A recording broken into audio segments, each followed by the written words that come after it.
You buckle your seatbelt, the plane begins its descent, and at some point you realize the mountains are too close, the runway is too short, and going around is no longer an option. 10 airports on the planet where every landing is a battle with physics, where pilots fly on special licenses, where schedules depend on the tide, and where a mistake of just a few meters means certain disaster. And in 10th place on our list, Gibraltar International Airport. And if you told someone the reason this airport is dangerous, they probably wouldn't believe you at first. It's not the terrain. It's not the altitude. It's not some extreme weather system rolling in from the sea. It's a road. Winston Churchill Avenue, one of the main streets in Gibraltar, runs directly across the active runway. Not beside it, not near it, across it. When an aircraft needs to land or take off, traffic lights at both ends of the road turn red, metal barriers drop across the asphalt, and every car, every bus, every pedestrian stops and waits. The aircraft crosses the intersection. The jet blast rolls across the stopped bonnets and windshields of the waiting traffic. Then the barriers lift, the lights go green, and someone who was just held up by a commercial aircraft goes on their way. This is not a historical anomaly. This is not an old arrangement that nobody has gotten around to fixing. This is an active, working, commercially serviced airport, and this crossing happens on every single flight. Today. This week. Right now, somewhere in Gibraltar, a pilot is on approach and a set of traffic barriers is doing its job. Gibraltar is a British territory at the very tip of Spain, wedged between the Mediterranean Sea and the Atlantic Ocean. It covers barely 7 square kilometers, smaller than many city parks. Dominating the entire peninsula is the Rock of Gibraltar, a limestone mass rising over 400 meters that makes flat, usable land almost a theoretical concept. When the airport was built during the Second World War, on a thin strip of reclaimed coastline, the road was already there. There was nowhere else to put the runway. The road stayed. Nobody has moved it in over 80 years. But the road is almost the gentle part of what Gibraltar does to aviation. The strait between Europe and Africa is a natural funnel, a narrow gap between two continents where wind accelerates and concentrates the way water does in a narrowing pipe. The levanter, a powerful easterly wind specific to this geography, arrives without warning and with force. It delivers crosswinds directly across the runway. The runway runs roughly east to west. The levanter hits it at a perfect right angle. An aircraft that was tracking straight and stable on approach is suddenly trying to drift sideways, and the pilot has to fight it level with control inputs that feel more aggressive than any normal landing should require. The runway is just under 1,800 meters long. At one end, the Mediterranean Sea. At the other end, the road with the traffic lights. The Rock of Gibraltar rises immediately to the right of the approach path, close enough that first-time crews instinctively check the wingtip clearance against the limestone face. They are not wrong to check. The Rock is that close. No other commercial airport in the world shares its runway with a public street. Approximately 10,000 flights operate through Gibraltar every year. Each one requires a road to be closed. Each one trusts that the lights worked, that the barrier came down in time, that every driver saw the signal and stopped. The system works. It has worked for decades. But it is not the kind of thing any airport designer would choose. Somewhere right now in Gibraltar, a car is stopped at a red light. A plane is on final approach. The barrier is down. The driver is checking their phone, and the pilot doesn't know any of this, because it is someone else's job to make sure it works. So far, it works. Every day. Because the alternative is not something anyone wants to think about. Number 9 on our list, Sion Airport in Switzerland. And the thing that makes it dangerous cannot be seen. Not from the ground, not on the weather display in the terminal, not on the instruments that ground crews read between flights. It lives in the air above the valley, invisible and constantly moving, and it waits. From every angle on approach, Sion looks orderly. The runway is nearly 2,000 meters long. The facilities are well maintained. The Swiss Alps frame the scene on both sides, but that describes half the airports in the country. What makes Sion different is what the mountains do to the air that moves between them, specifically what happens when the föhn arrives. The föhn is a downslope wind that descends from the alpine peaks into the valley floor with sudden, powerful, and deeply unpredictable force. It does not build gradually. It does not politely announce its arrival on the weather instruments. It drops into the valley and accelerates, and one of the things it does on the way down is create wind shear, abrupt, violent changes in wind speed and direction across very short distances. Distances short enough that an aircraft can pass through in under 2 seconds. Wind shear is what experienced pilots describe in the quietest voices. Not turbulence. Turbulence rattles the windows, spills the drinks, makes passengers grip the armrests. Wind shear is different. Wind shear takes the lift out from under the aircraft and replaces it with nothing. An aircraft on final approach, perfectly stabilized, tracking the correct angle at the correct speed, crosses an invisible shear layer, and suddenly the altimeter is unwinding too fast. The runway that was right there is now too high. The aircraft is below the glide path. The ground is rising. In a mountain valley with ridges on both sides, there is no comfortable altitude in which to discover this. The valley around Sion also produces mountain rotors, cylinders of violently circulating air that form behind ridges when the wind crosses them at certain combinations of speed and angle. These rotors do not appear on standard weather reports. An aircraft descending perfectly towards Sion can enter a rotor zone without any warning, and suddenly the controls feel wrong. The aircraft is rolling, and the inputs required to correct it are nothing like what this stage of the approach is supposed to demand. To fly regularly into Sion, pilots must hold a mountain flying certification, a specialized qualification that goes beyond standard instrument rating. It covers reading weather and terrain, anticipating atmospheric behavior that instruments cannot fully capture, and making go-around decisions quickly enough that the valley doesn't close around the aircraft before the decision is made. There has been no catastrophic accident at Sion Airport. That is not luck. It is the result of something more interesting.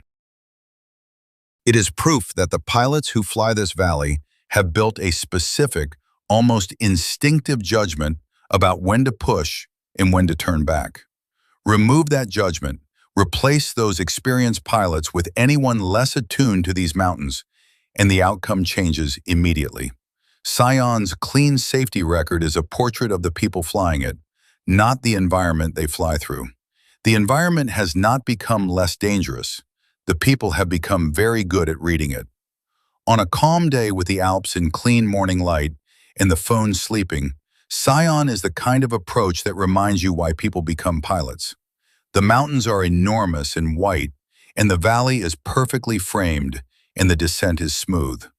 But the phone does not post its schedule in advance, and the shear layer does not appear on the passenger's departure board.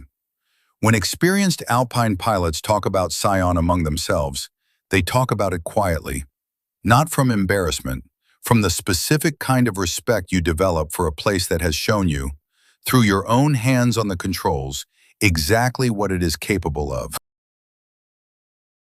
8th place, Barra Airport in Scotland. And no other airport in the world operates on the same schedule as this one. Not an airline schedule, a tide schedule. Barra Airport's runway is a beach. A working, tidal, sand and seaweed beach on the northern part of the Scottish island of Barra. There is no asphalt, no concrete, no permanent surface markings that survive the high tide, because high tide doesn't negotiate with surface markings. When the North Atlantic comes in, it covers the runway. When it goes back out, a small team of workers walks the sand, checking for debris, shells, rocks, kelp, driftwood, and occasionally something larger that the sea delivered during the night. And once the surface is clear, operations resume. The practical consequence of this arrangement is that BARA's flight schedule is published alongside tide tables. Your departure time is not determined by what is convenient for the airline. It is determined by when the moon has arranged the ocean to be sufficiently distant. If you miss your window, you do not take the next flight in an hour. You wait for the tide. The tide does not hurry. There are 3 sand strips marked at Trigue Moor, the beach that serves as the airport's runway surface. Pilots select whichever strip best aligns with the wind direction on any given day. The markings are painted stakes in the sand, not embedded in permanent infrastructure, not lit with lighting systems. When it rains, the sand becomes wet. When the tide retreats and leaves the beach damp, the surface behaves differently than it does on a dry summer afternoon. Wheels sink slightly differently. Braking is slightly different. On a short beach on an exposed Atlantic island, slightly different is a variable that matters. The island of Barra sits in the Outer Hebrides, a chain of islands off the northwest coast of Scotland that faces the full force of North Atlantic weather, with nothing between it and North America to interrupt the airflow. This is Atlantic flying, the kind where depressions form in the open ocean and arrive fully developed, carrying low cloud, gusty crosswinds, salt spray, and visibility that can drop from acceptable to impossible in under an hour. An approach to Barra in December, descending through gray Atlantic cloud toward an island you can hear in the radio static but cannot yet see, breaking through into horizontal rain and salt spray, finding the beach markers below and ahead, and then landing on a surface that will be 2 feet underwater in a few hours. The pilot who has done this 100 times still checks the sand's color as they cross the threshold. Wet sand is darker sand is softer, and softer sand does not stop an aircraft the same way. One detail, one glance, every single time. The braking distance on a sand beach is not an engineered constant. It varies with moisture content, compaction, the angle of the tide's retreat, the particular patch of sand under each wheel. There are no arresting systems, no grooved concrete designed to channel water, no deep drainage layer. The runway is what the beach is, on that day, at that moment. The people of Barra have used this beach for air travel since the 1930s. For the islanders, it is simply how the world works. The tide goes out, the plane comes. Children grow up watching aircraft land on the beach, the way mainland children watch trains arrive at a station. For first-time visitors, watching a commercial aircraft touch down on what is clearly, unmistakably, a beach where people build sandcastles in summer, the visual experience doesn't fully compute. Twice every day the Atlantic comes to collect its runway back. And twice every day the people of Barra wait to see whether the sea and the sky will cooperate long enough for the world to reach them. In 7th position, Agatti Airport in India, a strip of concrete on a coral atoll in the Lakshadweep Islands, where the Indian Ocean is not a backdrop, it is a boundary. 1,200 meters. That is the full length of Agatti's runway. To understand what that number means in practical terms, a standard runway for a commercial narrow-body aircraft runs between 2,000 and 3,000 meters. Agatti handles ATR turboprop aircraft, which have shorter landing distances. They are the right aircraft for this runway. But even the right aircraft on the right runway requires precision. And on a runway of 1,200 meters, surrounded on both ends by coral reef and open ocean, precision is not a goal. It is a minimum. Landing an aircraft is not a single action. It is a sequence of hundreds of micro-corrections in power, pitch, alignment, descent rate, airspeed that produce the aircraft at the runway threshold at the correct speed, at the correct angle, on the center line, with enough remaining runway to stop before the end. At most airports, if something in that sequence goes wrong, the pilot initiates a go-around. Full power, climb away, fly the circuit, try again. At Agatti, a go-around is possible, but the runway end arrives fast, And beyond it, immediately, there is reef and there is water. Not gradually, not with a gravel bed or a blast pad. Reef, then ocean. Now add the visual problems specific to atoll airports. Flying in over the Arabian Sea toward Agatti, the eye has almost nothing to measure distance against. The water is turquoise and transparent and strikingly beautiful, and gives the visual system almost no useful depth information. The reef appears, then the beach, then the runway threshold, and the transition from open sea perception to ground-level approach happens in a compressed space of seconds. There is a specific optical illusion that pilots learn to anticipate here. The flat, featureless water horizon makes the runway appear closer than it actually is, drawing the aircraft into a high, fast approach. The correction, a steeper descent, more speed reduction, urgency in the final seconds, must be made quickly and precisely. On a runway where every meter has already been counted, there is no room to carry extra speed across the threshold. In the summer monsoon, which runs from June through September and dominates the entire northeastern Indian Ocean, conditions at Agatti turn severe. Sustained, strong winds cross the runway at angles that force continuous correction during the approach. Rain reduces friction on an already short surface. Visibility drops. The turquoise water disappears behind gray murk, and the approach that was already demanding becomes something that requires total concentration. The island itself barely rises above sea level. There are no terrain features to help orient the eye. Just water, then reef, then runway, then reef again, then water. There is no diversion airport nearby. The nearest alternate is more than 300 kilometers away on the Indian mainland. A crew that cannot complete the approach at Agatti does not have a comfortable backup option. They must either try again, burning fuel that may not be abundant, or begin a long overwater diversion with passengers who came for an island holiday and are now sitting in silence, watching the crew work the radio. The island of Agatti is one of the Lakshadweep group, a collection of low-lying coral islands 300 kilometers west of the Indian mainland. The airport takes up nearly the entire usable width of the island. There is almost no land beyond the runway ends. The safety areas, such as they are the beach, and behind the beach, the reef. Getting to Agatti without the airport means a sea journey of over 15 hours from the mainland.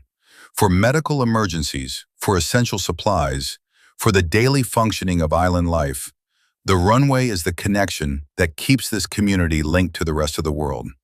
That dependency does not change the physics. It only explains why, year after year, aircraft keep attempting this approach.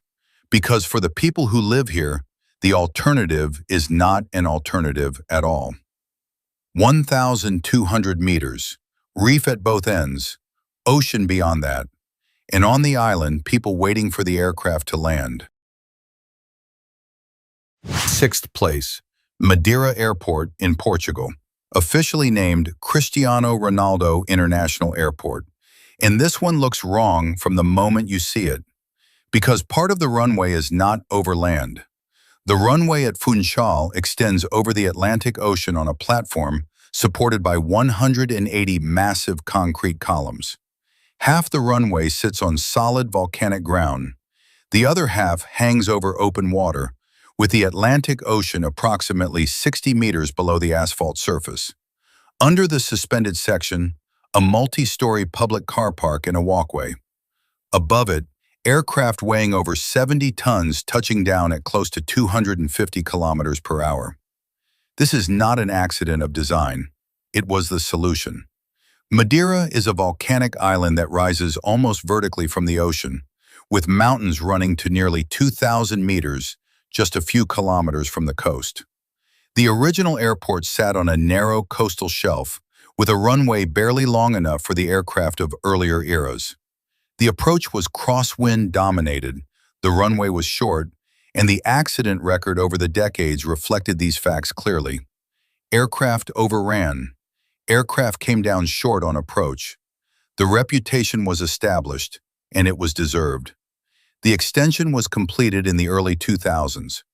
The engineers built the concrete platform out over the sea, extended the runway by nearly 1,000 meters, and created the structure that now defines Funchal's skyline from the water. The longer runway improved safety significantly. The flying conditions did not improve with the concrete. Madeira generates its own weather. The volcanic terrain forces prevailing winds upward, creating turbulence and disrupted airflow that descends onto the runway from angles that don't match what the surrounding weather picture would suggest. The crosswinds at Funchal are persistent and, more importantly, inconsistent. They shift as the wind navigates the mountain ridges, arriving at the runway in gusts and changes that require constant correction on approach. The aircraft is being pushed laterally while simultaneously descending onto a runway surface that ends at one threshold directly over the sea. The visual horizon to one side is the Atlantic horizon. There is no ground visible beyond the runway edge, just ocean. This is the approach that crews brief in detail. This is the airport that appears by name in simulator training for European routes. The combination of mountain turbulence from above and Atlantic crosswind from the side does not always cooperate, and on the days when both are present together, pilots on approach to Funchal describe an experience that is demanding from the initial descent all the way to the moment the wheels touch the concrete. The concrete columns hold the runway level. The runway holds the aircraft. And beneath the aircraft, at the point of touchdown, 60 meters of Atlantic air separates the asphalt from the water. At Madeira, there is no approach that is truly routine, only approaches where the conditions cooperate enough that the difficulty stays manageable. At number 5, Courchevel Altiport in the French Alps. A runway that doesn't behave like a runway, built in a place that doesn't behave like an airport should. Every runway you have ever seen, in every airport you have ever passed through, shares one fundamental characteristic. It is flat. This is not a preference. It is an engineering requirement. Aircraft build speed on a flat surface, lift off a flat surface, land on a flat surface, and brake on a flat surface. The physics of flying assume flat. Courchevel's runway slopes upward at an incline of 18.5%. It is, to use the only accurate description, a ramp. The runway climbs as you roll along it. Coming in on approach, the surface you are descending toward is rising to meet you. It tilts upward from the lower threshold to the upper end. This gradient is useful for stopping after landing. Rolling uphill kills speed efficiently, which is fortunate because the runway is only 537 meters long. But when an aircraft needs to depart from Courchevel, it does so from the top of the ramp, accelerating downward, and at the bottom of the ramp, the runway simply ends. Not at a blast pad, not at a safety overrun. It ends at a cliff. The ground disappears into a valley several hundred meters below. The aircraft must be airborne before reaching the edge. There are no alternatives. 537 meters, the length of an average city block. The distance from the top of the ramp to the edge of the cliff. To land here, a pilot must hold a specific Alpine Airstrip certification, a qualification that covers the unique demands of mountain airstrips and is not transferable from standard commercial training. No certification means no landing, no exceptions. This rule was not written to add bureaucracy. It was written because what this runway requires of the person flying the aircraft is genuinely different from anything a standard license prepares you for. The approach comes in from below, descending toward a runway surface that is simultaneously rising toward you. This combination, a descending approach angle converging with an upward tilting runway, creates visual geometry that defeats the human brain's learned expectations.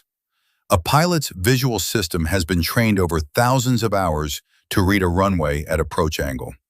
The shape it expects, the aspect ratio, the perspective lines, all of it is calibrated to a flat surface. Courchevel's runway presents something entirely different, and the brain reads it as wrong even when everything is exactly correct. Every first-time approach here produces a moment of genuine disorientation, the conviction in the gut that the geometry cannot be right. The trained pilot overrides the gut. The untrained pilot cannot. The altitude adds another layer. Courchevel sits at roughly 2,000 meters above sea level. Air at that altitude is thinner, less dense, and thinner air provides less lift. Less lift demands higher approach and departure speeds. Higher speeds on a 537-meter runway, with a cliff at the end, leave a margin measured in meters and seconds that allows for no significant deviation.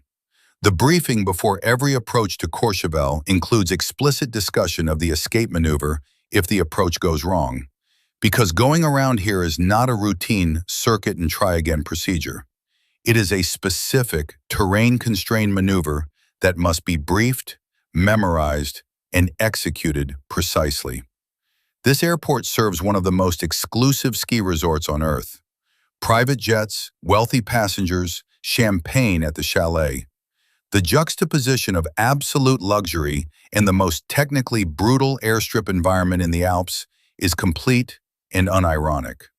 The cliff at the departure end of Courchevel's runway is not a metaphor. It is not a dramatic overstatement. It is a physical drop into the valley below, and every aircraft that departs this airport clears it by the margin that training says is acceptable. Exactly that margin, not a meter more. Fourth place, Toncontín International Airport in Tegucigalpa, Honduras. This airport has a difficult approach. It also has a record, written in accident reports, investigation findings, and the names of people who did not land safely. Tegucigalpa is the capital of Honduras, built in a natural bowl of mountains in the Central Highlands. The terrain closes in from every direction. The airport sits in the middle of this bowl, with ridges rising steeply on multiple sides, and the city itself spreading outward across all the flat ground the valley provides. To bring an aircraft into Toncontín, a pilot must approach a mountain ridge, then execute a bank turn of roughly 45 degrees at low altitude, while simultaneously reducing speed, extending flaps, lowering the landing gear, and configuring the aircraft for landing. Then roll out of the turn and stabilize the approach in less than 30 seconds on a runway 1,810 meters long. The bank turn happens close to the ground, close enough that passengers in window seats can read the signage on the buildings below. The city of Tegucigalpa is not a backdrop on this approach. The city is the thing you are flying over, at low altitude, with the gear already down, during a maneuver that requires every fraction of the crew's attention. On one side of the aircraft, rooftops. On the other, the mountainside. After the turn, the clock starts.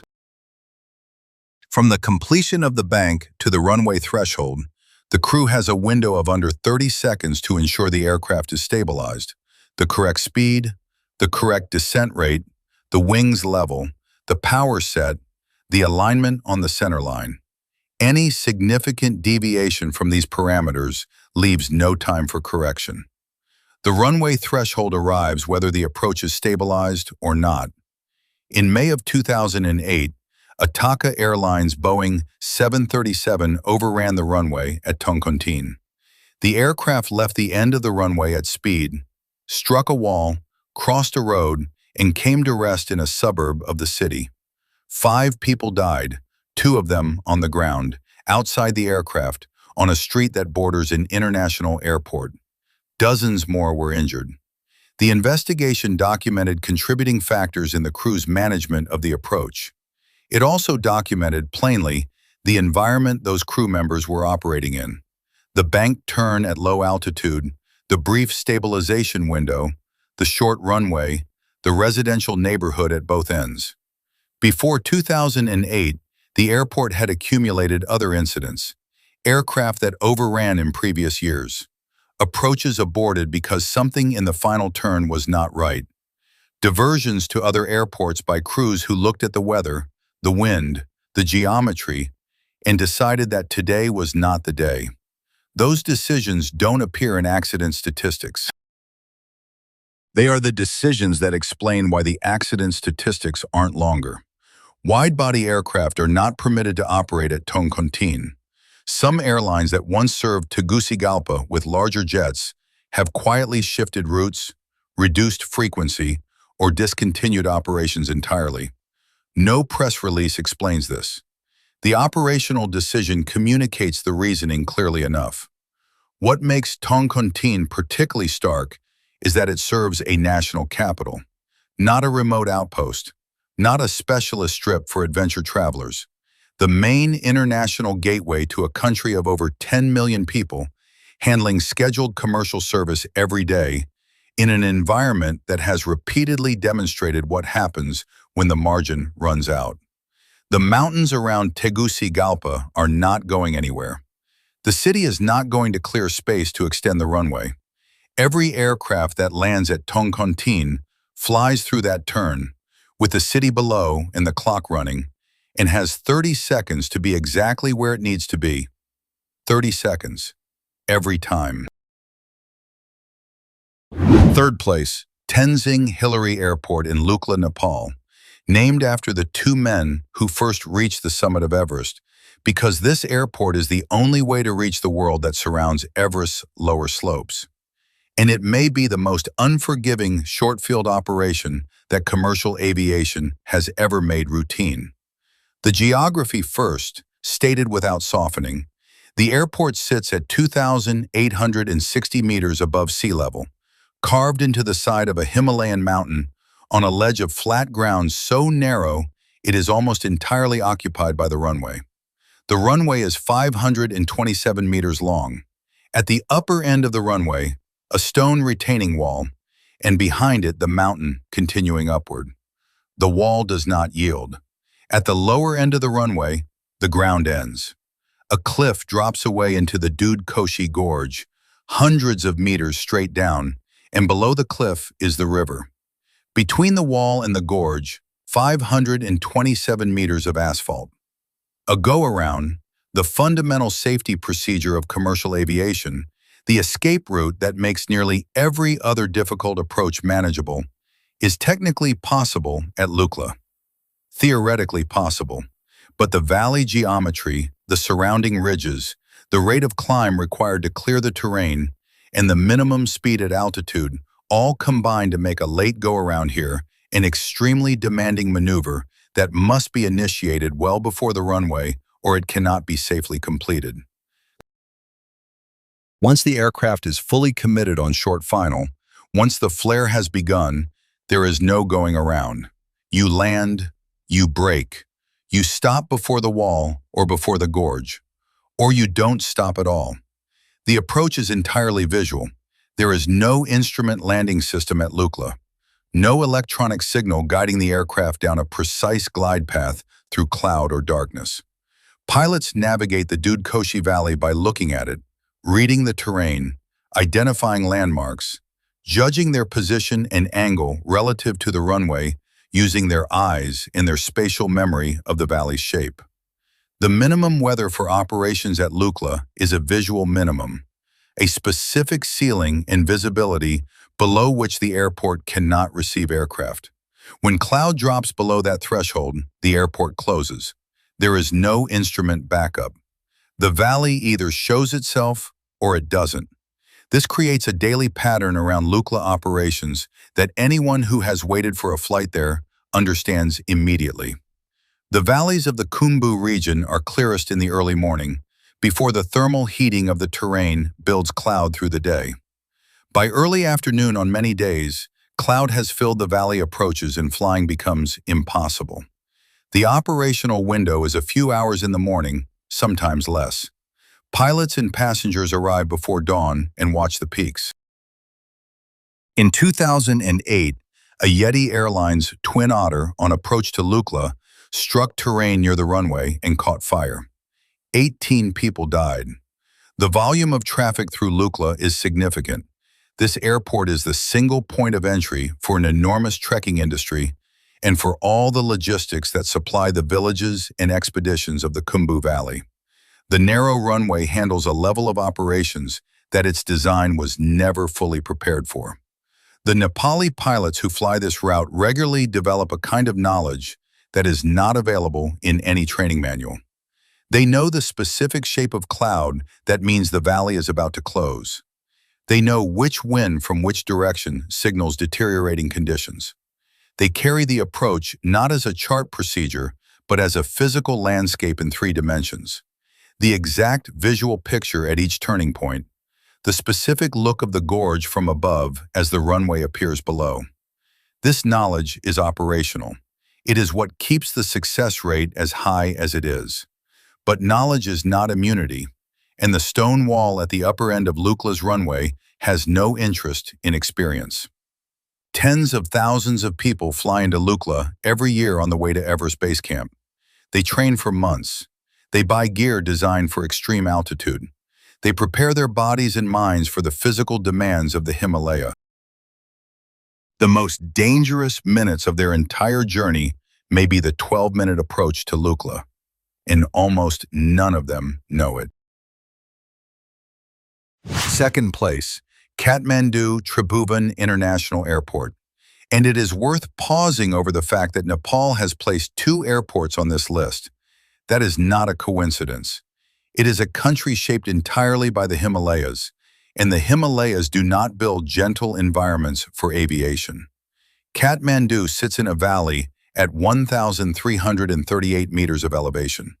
The airport occupies the flat center of this valley. In every direction from the runway, terrain rises. To the north and east, the Himalayas form a wall, peaks at 5,000 meters, 6,000 meters, 8,000 meters, visible as a line of white against the sky on the clear days that punctuate the haze. To the south and west, lower ridges constrain every departure and arrival corridor. There is no direction of flight into or out of Kathmandu that does not require threading through mountains. The go-around problem at Kathmandu is the defining technical challenge of the airport. When an approach goes wrong and the crew must climb away, the escape route does not lead into open sky. It leads between terrain. The published missed approach procedures require the aircraft to climb on a specific heading, at a specific rate, navigating terrain avoidance logic that assumes perfect execution from the precise moment the go-around is initiated. Initiated late, even by a few seconds, the geometry changes. The margin against the surrounding terrain shrinks. In poor visibility or at night, the mountains are invisible, but they do not move. They are exactly where the chart says they are, at exactly the altitude the chart specifies, and they do not accommodate error. The visibility problem at Kathmandu compounds everything. The valley traps air pollution, vehicle emissions, cooking fires, construction dust, industrial output, and on days with low wind and strong inversions, this pollution reduces visibility to the point where the surrounding mountains disappear from sight. Not from existence, from sight.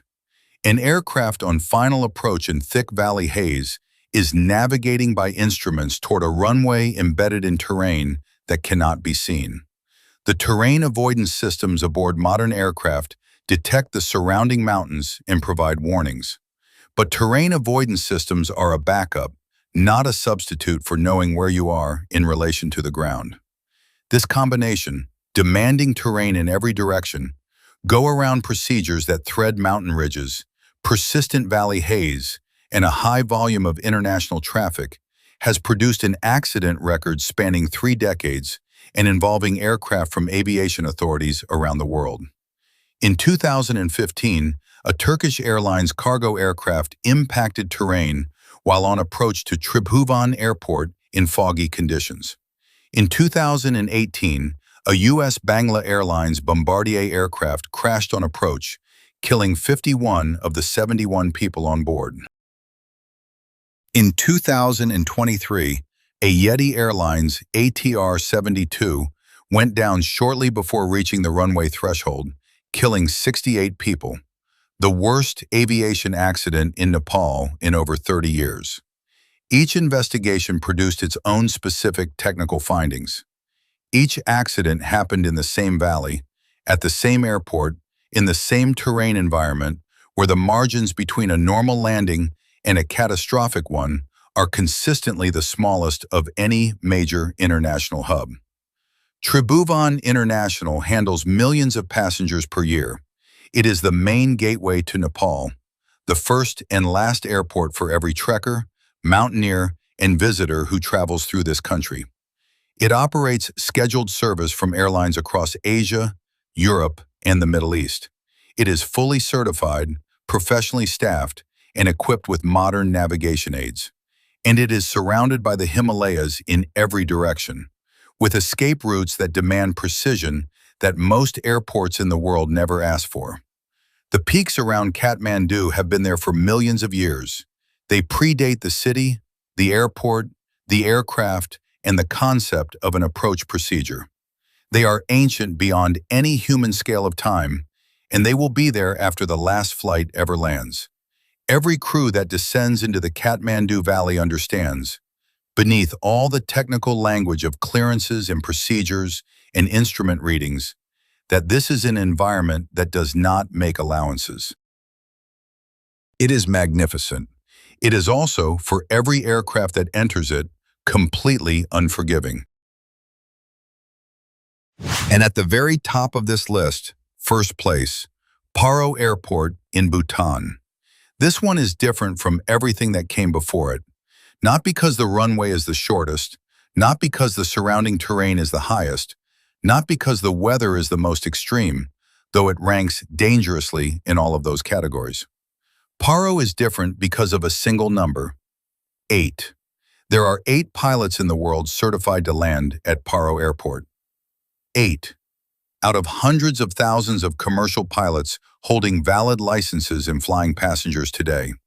Out of every person who has ever completed the training programs, accumulated the flight hours, passed the examinations, earned the ratings, handled the difficult approaches, and built careers in commercial aviation. 8 people have cleared every requirement and received authorization to bring an aircraft into this valley. Every commercial flight into Bhutan is flown by one of those 8. When you take your seat on the aircraft to Paro, the person whose hands control the next 40 minutes of your life belongs to a group smaller than most office departments. To understand why the number is 8, you need to understand what the approach actually involves. Paro Airport sits in the Paro Valley of western Bhutan at an elevation of 2,235 meters.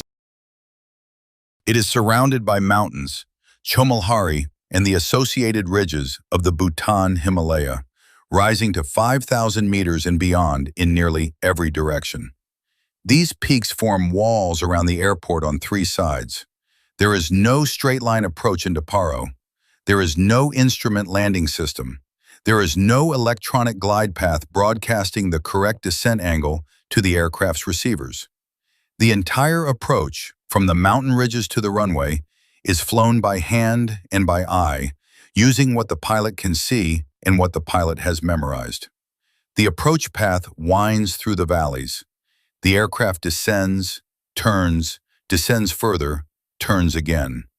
Each turn is navigated by the pilot reading the terrain below, a specific river bend, the shape of a particular valley, a monastery on a hillside that appears at a known point in the approach, a ridge that marks where the next turn must begin. The pilot is threading the aircraft through mountains using visual references that exist only in the terrain and in the pilot's memory. There is no signal confirming that the track is correct. There is the valley, and there is the knowledge of what the valley should look like at every stage. On the turn to final approach, one of the most discussed moments in Himalayan aviation, the aircraft banks toward the runway, and the mountainside outside the window comes so close that passengers on one side of the cabin can see the forest on the slope in individual tree detail. This is not poetic license. Pilots describe the feeling of the wingtip clearing the terrain at this point as something the visual system actively refuses to accept as safe. The brain sends an alarm. The training overrides it. Every single time, The pilot trusts training over instinct, every single time. After the turn, the final approach is steep and fast by normal standards, because the valley geometry requires a higher than normal descent rate to clear the terrain and still arrive at the runway with energy to land. Speed management is absolute. Too fast in the runway at 1,752 meters is too short to stop on. Too slow, and the aircraft loses energy in high-altitude thin air and becomes difficult to control in the final seconds. The acceptable window of airspeed and descent rate is narrow. The terrain is present throughout. There is no moment of the approach where the mountains are not immediately around the aircraft. Druk Air and Bhutan Airlines, the two carriers authorized to serve Paro, operate only during daylight hours. There is no night flying here. The visual references that make the approach possible do not exist after dark. No instrument system substitutes for the pilot's sight of the valley. When the sun goes below the ridgeline, Paro closes. The mountains close with it. The 8 certified pilots know this approach the way a specialist surgeon knows a particular procedure, not from a textbook, but from having done it again and again until the specific feel of it lives in the hands. They have studied every configuration of weather and cloud and wind that the Paro Valley produces. They have briefed it thousands of times. They have built, through years of deliberate, specialized work, a three-dimensional spatial understanding of this mountain environment that exists in no document and no simulator and nowhere but their own minds and experience. And still, every approach to Paro is flown with a level of focus and precision that most pilots in the world will never be asked to match on any day of their careers. Bhutan protects itself deliberately. It limits visitors. It charges access fees structured to keep the volume of tourism low. It has made a national decision to remain something the world cannot consume carelessly. The approach to Paro Airport fits this spirit with precise accuracy. It is available only to those who have earned the specific right. It cannot be shortcut, and it cannot be automated away. Would you get on that plane? Knowing that you are one of perhaps 100 passengers descending through Himalayan peaks in an aircraft being hand-flown through mountain valleys by one of 8 people on Earth qualified to do it. Knowing that if the visibility drops, you divert. If the weather builds, you turn back. If the valley closes, you try again tomorrow. Knowing all of that, would you still board that flight? Leave your answer in the comments because, honestly, the answer is not as obvious as it might seem. Paro Airport handles a fraction of the traffic of any major hub. It is not a busy airport by any statistical measure, but it represents, in the most complete form that commercial aviation has ever produced, the idea that some places on Earth are so extraordinary and so demanding that reaching them at all is an act of mastery. The mountains around Paro have been there since before anyone gave them names. They will be there after the last flight lands. They do not open for most pilots. They open for 8.